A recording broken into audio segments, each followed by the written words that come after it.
Mbukeli, ngikubingelele kuzo zonke iy'ndawo lapho khona kufinyela khona lolu hlelo. Igama lami nginguSithembiso, ngiwakandlozi.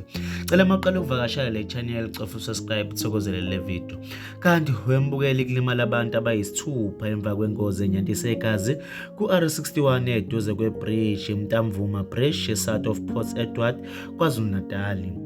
Le ngozi yenzeke ngomsombuluko ziwu-10 ku-October. Abe-emergency service babizele kule ndawo yesigameko bafica inhlekelele yengozi embandakanya iloli nezimoto ezimbili ezingamaveni nesithuthuthu.